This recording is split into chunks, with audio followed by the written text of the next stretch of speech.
Bonjour à tous. Je suis membre au jury du concours des professeurs des écoles et cette année, par exemple, j'étais dans la section du privé, justement, dans le domaine scientifique.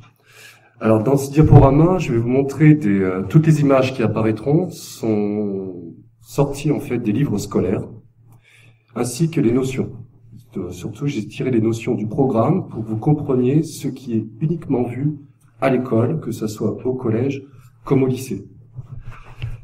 Alors, la question justement qui apparaît dans ce programme, c'est comment devenir homme ou femme. Alors, on devient homme ou femme selon une construction d'une identité sexuelle biologique. On va surtout insister sur l'identité sexuelle biologique, sans oublier, bien sûr, qu'elle se construit dans un cadre social et personnel. Alors, voici que j'ai mis quelques questions qui peuvent se poser, par exemple en classe de première littéraire ou économique et sociale. Par exemple, des élèves peuvent se poser la question, peut-on parler de cerveau masculin ou de cerveau féminin? Les différences de comportement entre les sexes sont-elles inscrites dans notre cerveau ou sont-elles le fruit de notre éducation? Ou ça peut être les stéréotypes ont-ils une justification biologique? Les homosexuels sont-ils différents? Non, c'est pas sommes-nous programmés par nos gènes, c'est sommes-nous programmés par notre société.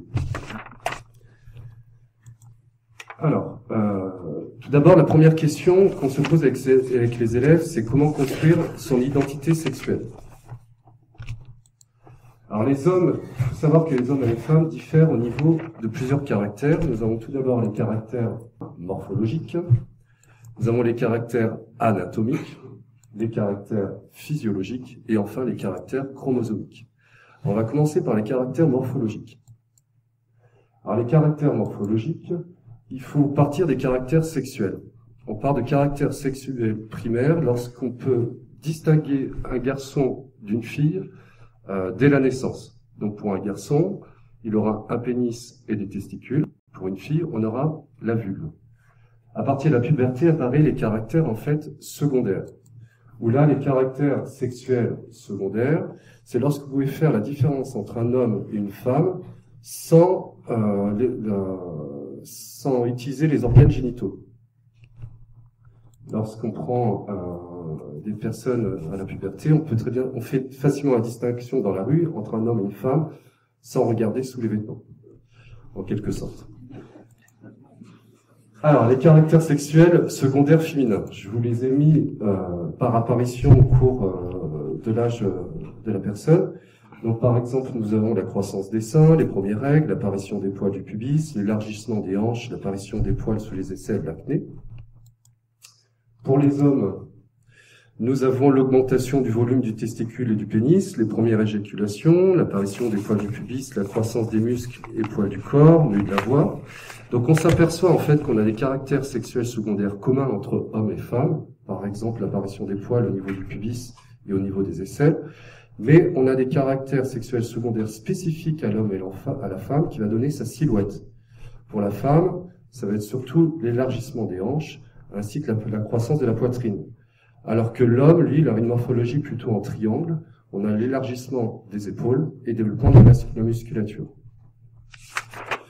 Ensuite, nous avons les caractères anatomiques.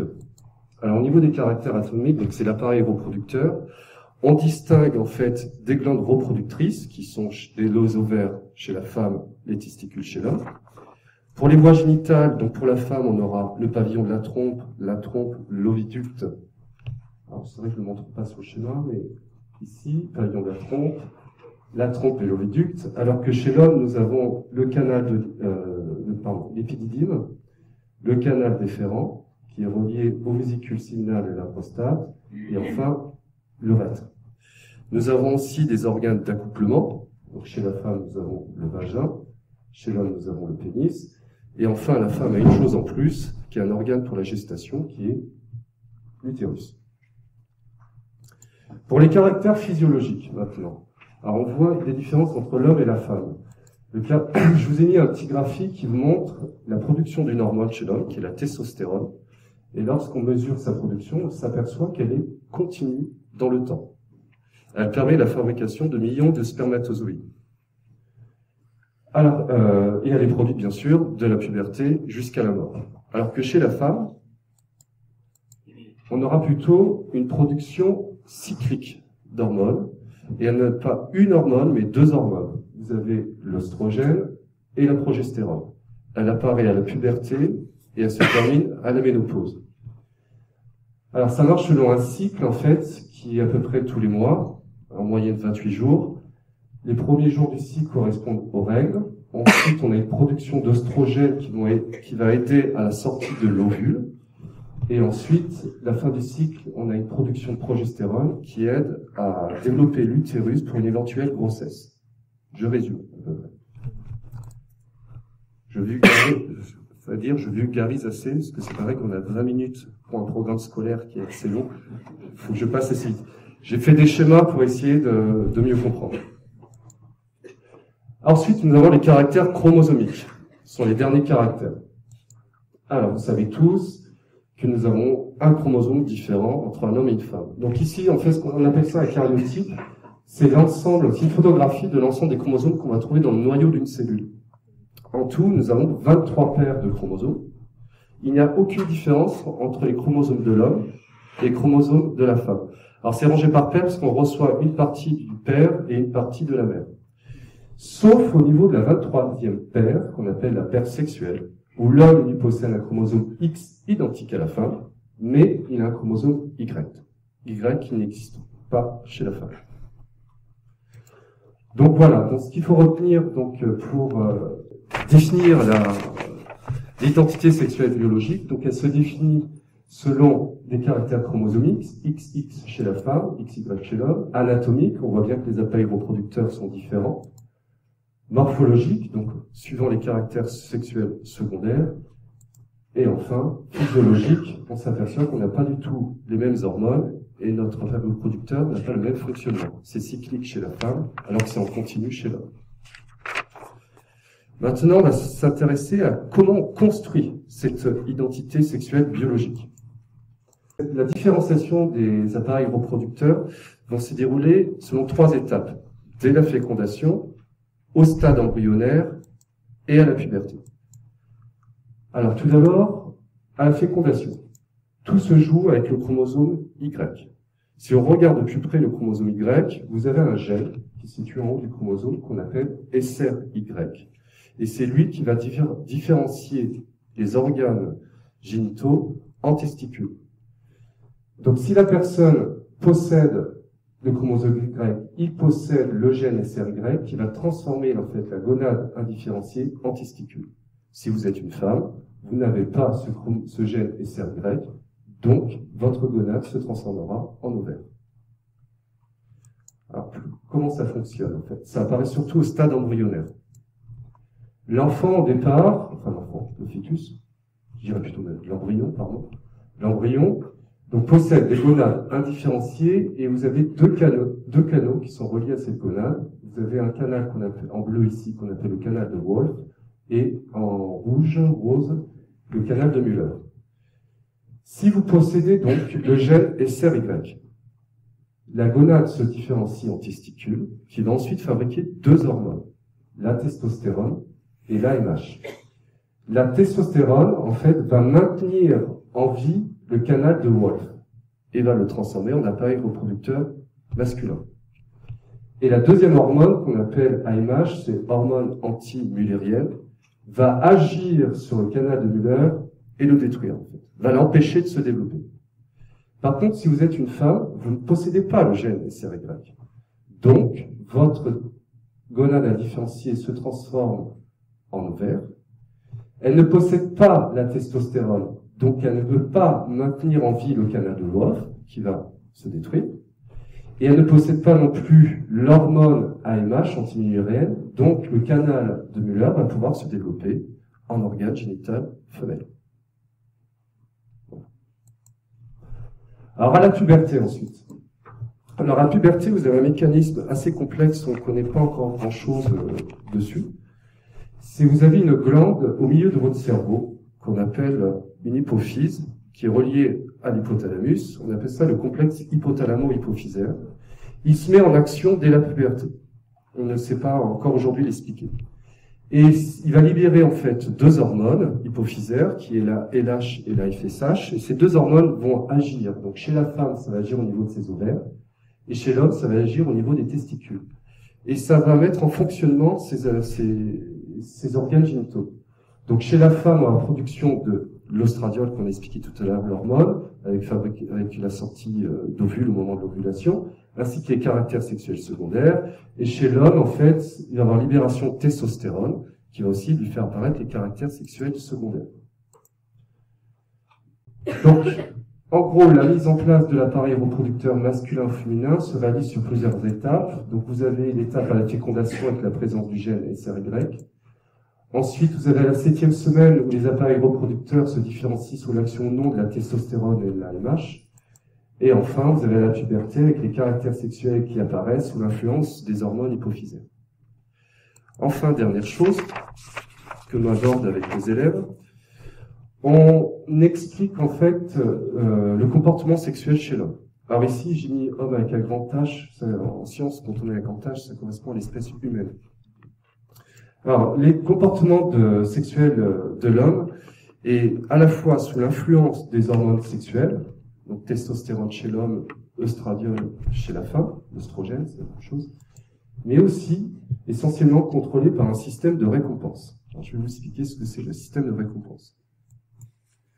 Alors, je vais partir d'une expérience d'Holtz et Milner, qui sont deux neurologues qui ont fait une expérience dans les années 50 sur des rats.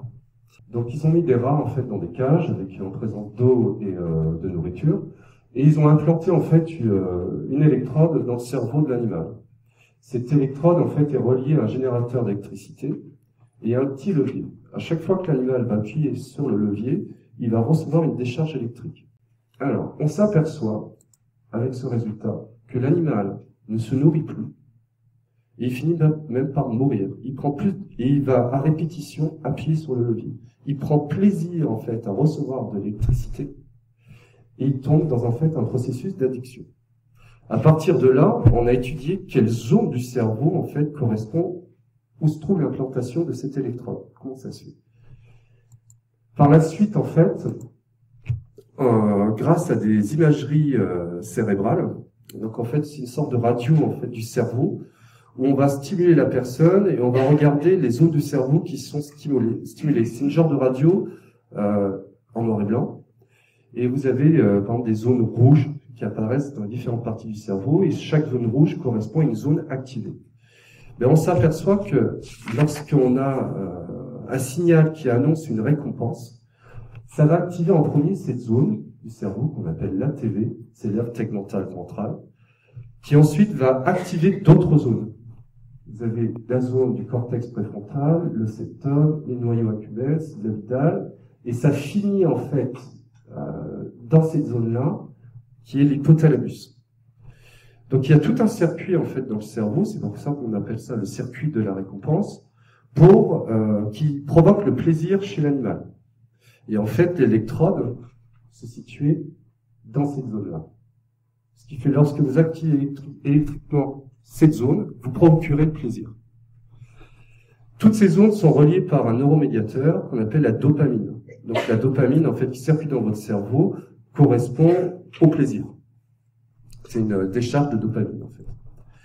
Et par rapport, justement, au rôle de différentes zones, on peut définir le plaisir selon 3 composantes. On a une composante affective, une composante motivationnelle et une composante cognitive.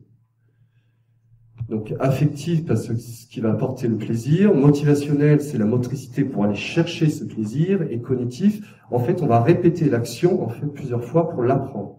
Et c'est la même chose avec le comportement sexuel. Ce sont les mêmes zones qui sont activées. Alors, pour terminer sur cette partie, donc le comportement sexuel chez l'homme est sous le contrôle du système de récompense qui procure du plaisir. Et ce système fait intervenir dans plusieurs zones du cerveau, communiquant entre elles par la dopamine. Et en fait, le rat, si on reprend l'histoire du rat, il répète la même action, car la récompense, donc lui procure du plaisir, c'est le côté affectif. Une motivation à obtenir le plaisir, ce sont les zones, donc, en fait, motrices de son cerveau. Et enfin, un apprentissage au plaisir, donc il apprend par répétition à obtenir ce plaisir. Alors, il ne faut pas oublier, là j'en ai pas parlé, qu'en fait que les hormones sexuelles ont un rôle dans ce système de récompense. Car s'il n'y a pas d'hormones sexuelles, l'œstrogène chez la femme et de testostérone chez l'homme, le système de récompense ne fonctionne pas. On n'est pas capable de l'expliquer encore aujourd'hui, c'est un constat. Par exemple, si on prend une personne qui a eu un cancer des testicules et qu'on lui a retiré les testicules, donc qui se retrouve sans testostérone, sans hormones sexuelles, si on lui injecte de la testostérone, il va retrouver en fait son activité sexuelle, le plaisir sexuel. Par contre, si on lui donne un placebo, par exemple, il va perdre tout de suite son activité sexuelle. Alors, pour conclure, je dirais qu'en fait, que devenir homme ou femme ne se réduit pas donc à ces 5 facteurs biologiques, hormones sexuelles et cerveau. Ça, c'est ce qu'on voit vraiment côté biologique. Il faut qu'on voit, enfin, on le voit pas, on l'annonce on en discute un peu avec les élèves, c'est qu'il faut pas oublier, justement, il y a aussi les facteurs affectifs, cognitifs, donc la mémoire, le langage, le raisonnement, l'apprentissage, et surtout le contexte culturel propre à chacun. Ça a une influence majeure sur le comportement sexuel humain, que ce soit au niveau des pratiques et des préférences sexuelles. Justement, ça a un lien avec ce système de récompense.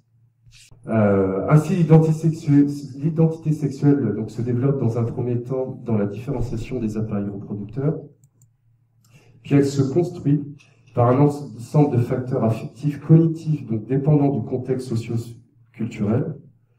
Par exemple, dans notre société, on va avoir le choix des vêtements, coupe de cheveux, en sport, l'enseignement, va avoir une influence justement sur cette construction d'identité sexuelle. Et je terminerai donc par rapport au cadre scolaire. Donc on nous demande surtout d'apporter en fait l'attention uniquement sur les phénomènes biologiques concernés. Dans le but, en fait, ça va aider l'élève à construire sa propre identité sexuelle biologique, mais on lui apporte aussi des arguments scientifiques, parce que ça sera un futur citoyen, des arguments scientifiques pour des débats. Et les débats sont surtout vus, par exemple, en cours de philosophie en terminale. Donc l'identité sexuelle, il est noté aussi dans les bulletins officiels que l'identité sexuelle appartient à la sphère publique.